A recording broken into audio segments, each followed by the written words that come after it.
She giggled and motor-mouthed as soon as we walked in the door. We stopped off at the nurse's station, and Jenny said her goodbyes and got some big hugs. Then we finally left St. Anthony's Hospital. She was well now. The tests on the removed tumor had come back benign. She had a clean bill of health, and I had never felt so relieved in my life. When we got to the house, I parked the car. Jenny climbed out slowly, almost reverently. She stared up at our old homestead as if it were the Cathedral of Notre Dame. "There's no place like home," she whispered. We followed Jenny inside the house, and she immediately picked up Rosie the cat.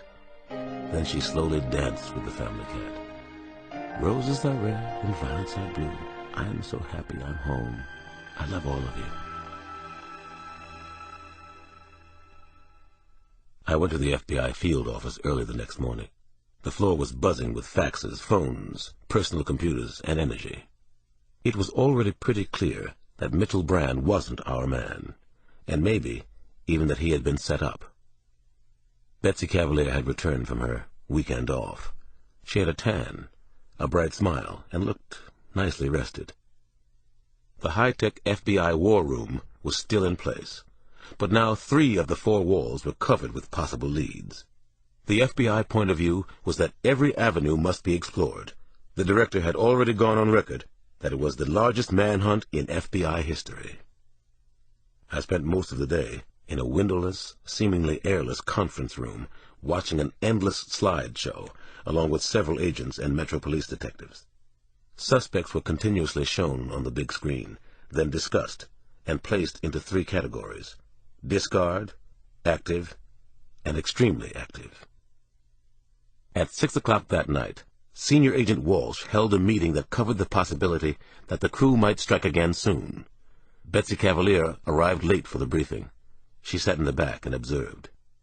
2 FBI behavioral psychologists had worked up a list of potential future targets for the mastermind. The targets included multinational banks, other top insurance companies, credit card companies, communications conglomerates, and Wall Street firms. One of the behavioral psychologists, Dr. Joanna Rodman, stated that the robberies demonstrated venom and hatred like she'd never seen before.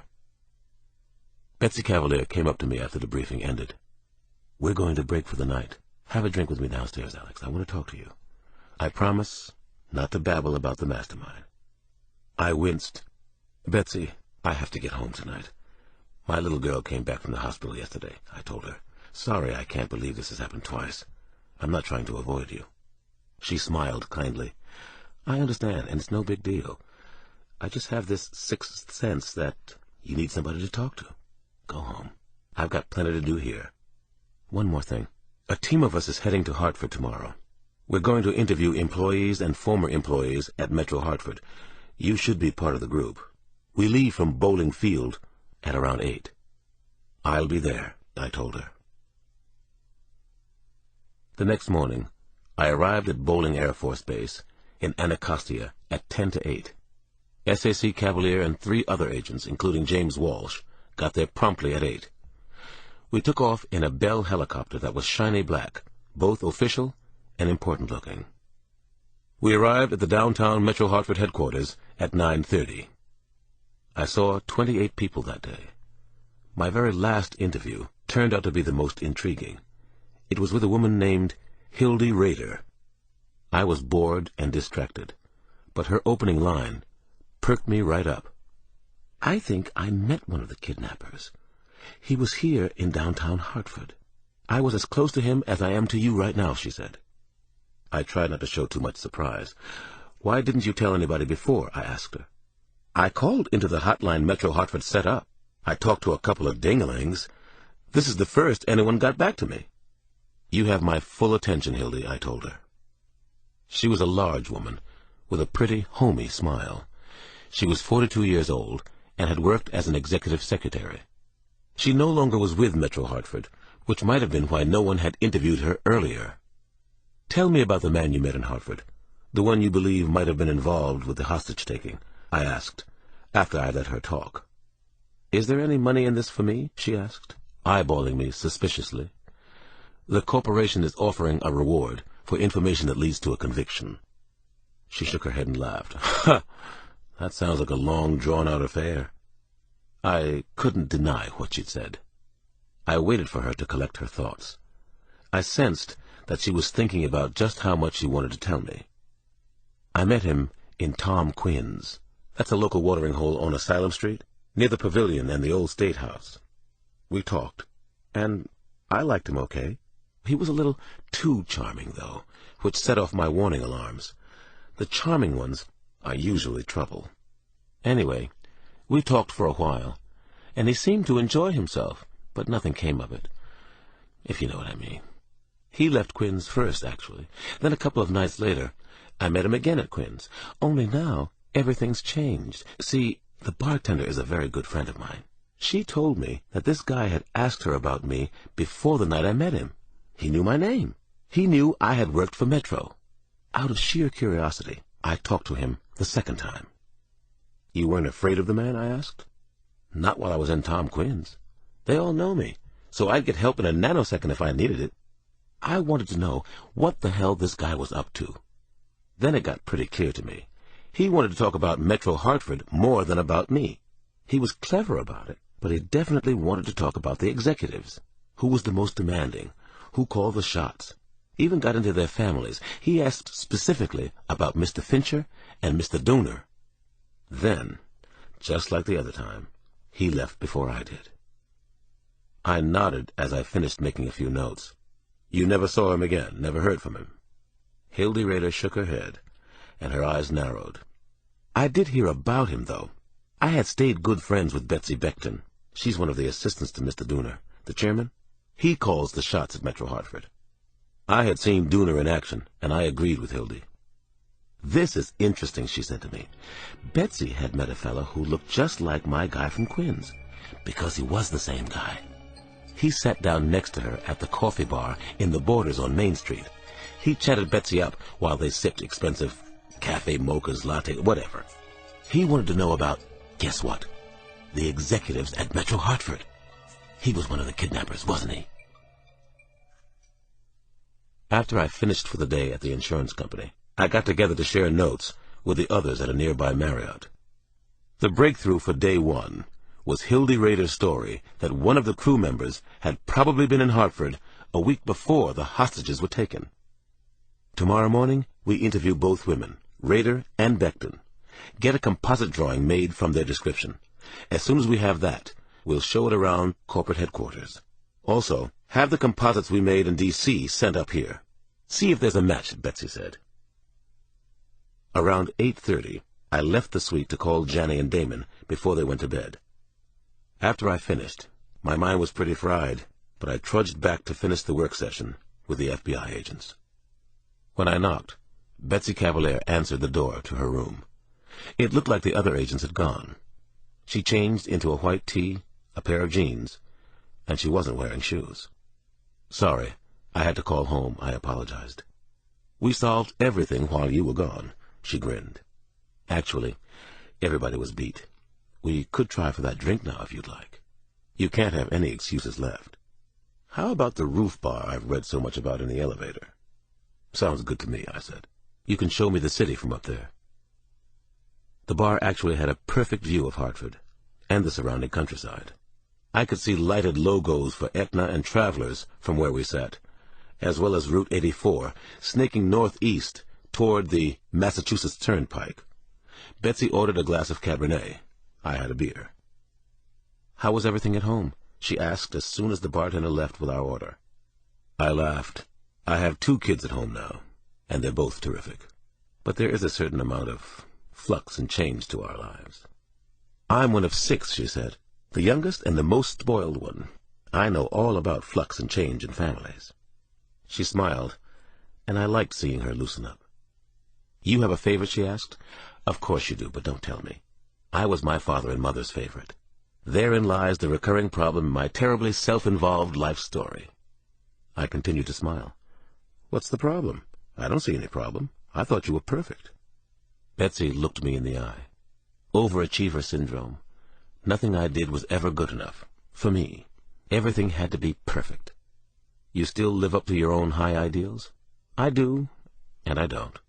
I'm pretty much where I want to be on the work front. However, I must admit I'm missing a certain balance in my life. Our drinks came, and we took the obligatory nervous sips. Pretty funny. We both knew what was going on here, though not where it was going, and if it was a good or a really terrible idea. I have to ask you this question, Alex. I have no choice in the matter. I have no free will. Here it comes. This could be embarrassing, but I don't care. Okay. Now, do you want to go back to my room? I'd like you to. No strings attached, trust me. I won't ever cling. I didn't know what to say to Betsy, but I didn't say no. We were both so quiet as we walked out of the hotel bar. I kind of like strings, I finally said to her. Sometimes I even like a little clinging. I know you do. Just go with the flow this one time. Once we were inside the hotel elevator, Betsy and I kissed for the first time. It was gentle and sweet. The elevator door opened on her floor with a thud. I felt a rush of anticipation, maybe a rush of fear. I had no idea what to make of it, but I knew I liked Betsy Cavalier. We hugged as soon as we were inside her room. She felt so warm. I let my fingers trail gently down her back, and she sighed softly.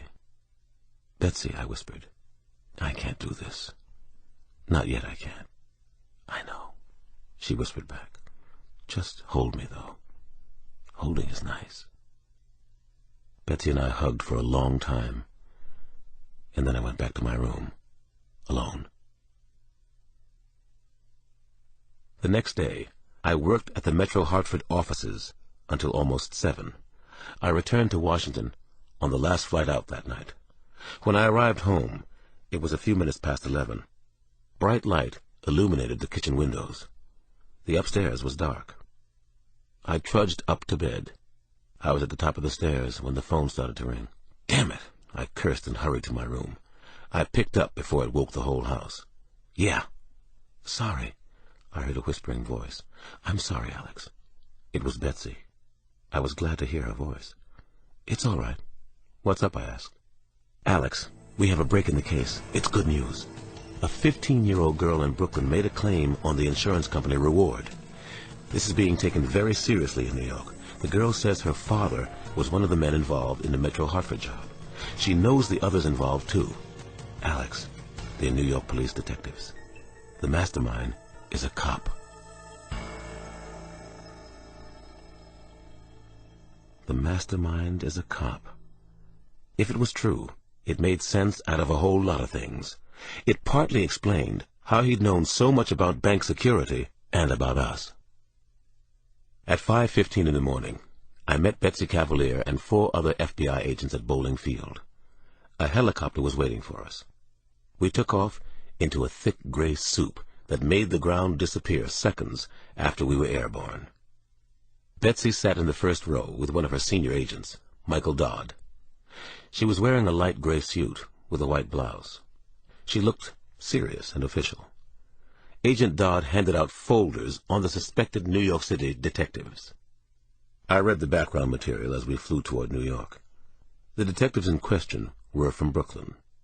They worked out of the 61st Precinct, which was near Coney Island and Sheepshead Bay. The crib note said the precinct was a mix of cultures and assorted criminals: mafia, Russian mob, Asians, Hispanics, blacks. The 5 suspected detectives had worked together for a dozen years and were reportedly close friends. They were supposed to be good cops, the file said. There had been warning signals, though. They'd used their weapons more than average, even for narcotics detectives. 3 of the 5 had been disciplined repeatedly. They jokingly called one another Goomba. The leader of the pack was Detective Brian McDougal. There were also about a half a dozen pages on the 15-year-old witness, Detective Brian McDougal's daughter. She was an honor student at Ursuline High School. She was apparently a loner there and never had many friends. She seemed to be responsible and solid and believable, according to the NYPD detectives who had interviewed her. Her reason for giving up her father was credible, too. He drank and struck her mother often when he was home. I felt very good about this.